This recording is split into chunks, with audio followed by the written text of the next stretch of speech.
Hello and thank you for joining us with this episode of the GrowVC Everyone Funding Startups podcast. I'm your host Marcus, and this week we have a new angle for our listeners.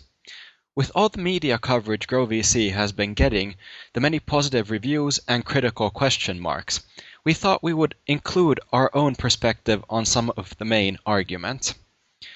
So here's how this episode will work.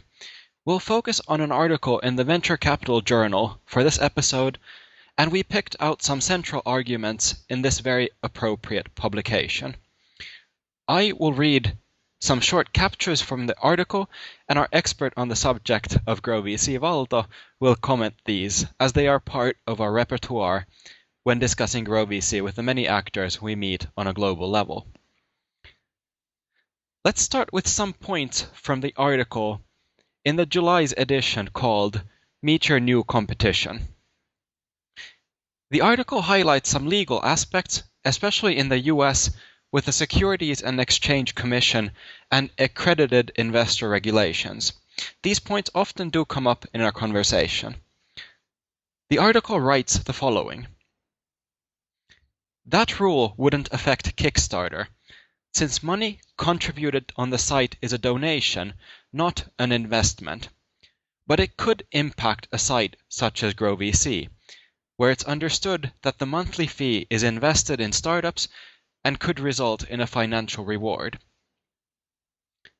The article uses the structure "it is understood", and the question comes up, is it understood correctly?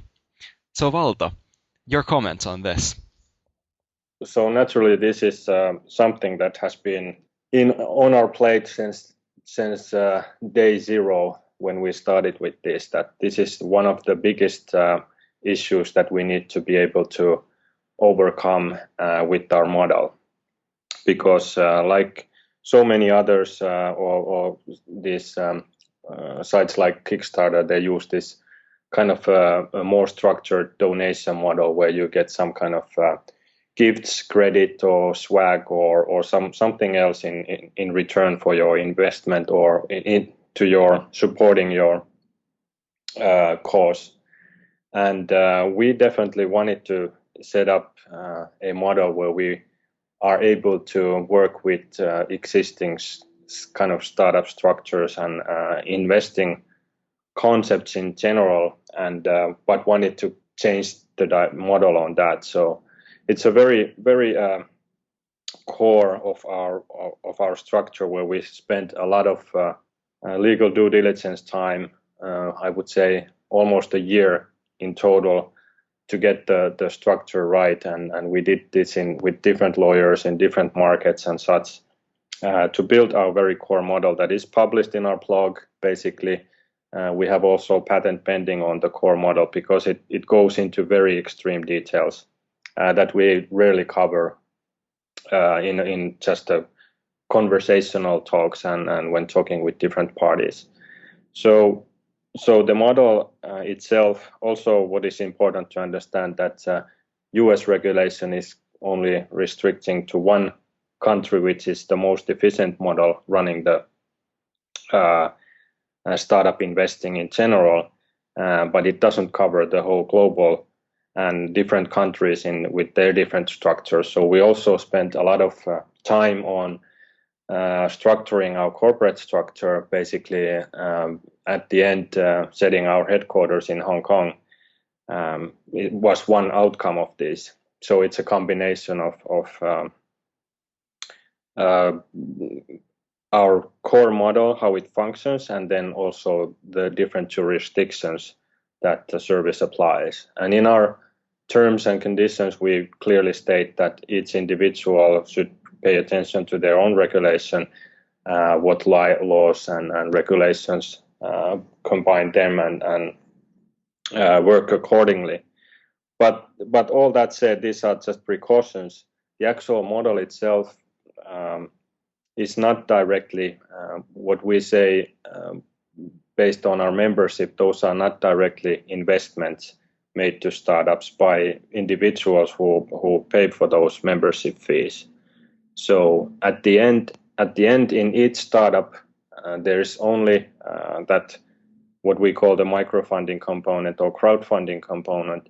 That money, when it's invested into startups, is actually GrowVC own money that we have gathered from membership payments, and so no individual startup has 100 investors directly. It's all managed by GrowVC. And then the rewards that we pay for members, we don't pay according to their direct investment, because it's not what they are investing. They are allocating our budgeted funds to invest, to let us know, to make selections for us, work for us, to find the right startups to make the investments. And for this work, we reward them if we get returns on our investments that we have made into its startups. So if following our process chart very closely, it can be understood how the model actually works. And we should cover that also in more details and at some point, maybe in a podcast form also. But and then there's the other side, which is these direct investments that are more targeted towards like an angel investor types, where that functions exactly the same way as, let's say, AngelSoft or similar services, where those investors who are able to make direct investments, called accredited investors in US legislation terms, those need to have their own kind of profile saying that they are accredited investors. Then also one important part differentiating us from those other types of crowdfunding where equity is not even used. At the point where the startup has collected their funding and it goes to the closing stage, at that point there is a legal due diligence that before actually any money is moving for the startup, at that point there is a legal due diligence check that those who are making direct investments are in fact accredited investors, allowing them to do that and keeping the startup safe. And what is the crowdfunding component? That is GrowVC is the investor. So then there is only accredited investors and GrowVC as investor. And if everything is legally fine at that point, it's only when the actual investments happen. So like we can hear from this explanation also, it goes to very much detail, and these are rarely covered in a kind of media interview type of setting. The article also states that so far the SEC in the US has remained quiet on the subject of crowdfunding. But they do point out that there is a real possibility that, quote, all these platforms, quote, as they put it, could end up getting screwed. Waldo, do you think it's a realistic outcome, getting screwed? That's a normal life of any startup, that you can get screwed many times over, and either by competition or government or whatever activities may come across your way. It's basically everything depends on how much risk you have taken and how well you have prepared for that potential outcomes that may come across. So in that regards, we have been extremely cautious and used extremely a lot of resources to prepare ourselves for kind of how the market may respond and such. But like so many legal cases, particularly in US, you don't really need a legitimate argument if you're a big company that you can go against smaller companies accusing them doing this or that. There's so many cases from long time from history and from the past history, whether it's music industry or whatever, that if there is someone that feels threatened, that those are the most likely candidates that want to kind of put obstacles in new startups' way. And that is something that can happen regardless if you are doing everything correctly, or if you are going in